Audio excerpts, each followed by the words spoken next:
to remove the wax. I need that additional vacuum power here to remove this piece. So I've decided to use a hook, and I'm initially just rolling this forwards until there's a moment, and here it is, where I can get the hook fully behind this keratin plug and wax plug and remove this out of the ear.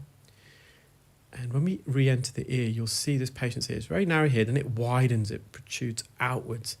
And that's what makes this case extremely difficult. That plug of debris, skin, wax was larger than the midsection and the outer section of the ear canal, so we're having to pull it through.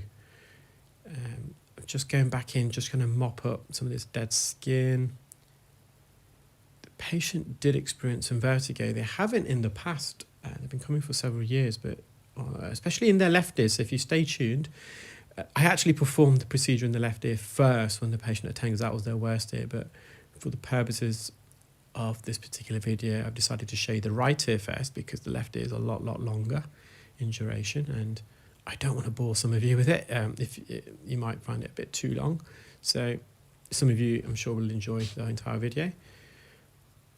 Just peeling away some of this excess dead skin. We're going to be careful to avoid any clarinetting. Clarinetting is when the skin, as we're suctioning it, it begins to violently flap at the tip of the suction probe, and that emits a very loud, high-frequency squeal. It's not only loud for the patient, it's also loud for myself.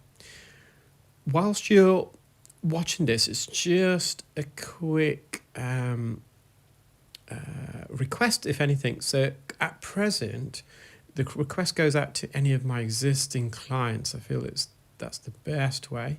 And I'm inviting one of my existing clients, and I know a lot of you do watch my videos. If you want a free earwax removal, next Monday, the 20th of March, I've just got to get my dates right. Yes, 20th of March.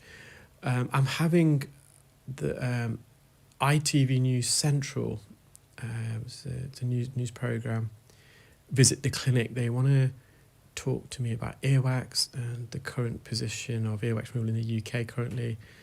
And as part of that, we're hoping to have some footage of me performing the procedure on a patient. Now, we won't be charging the patient for this treatment if they wish to attend. Of course, it means you're going to be on TV.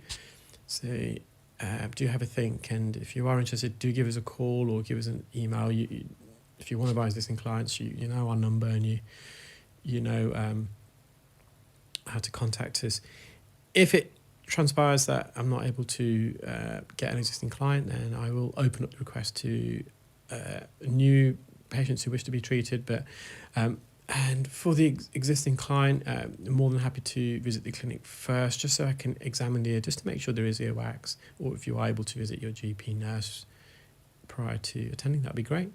So we're just moving on to the patient's left ear. This is the worst out of the two, and this ear was the dry skin, as you can see, was far more severe. There was a lot more edema.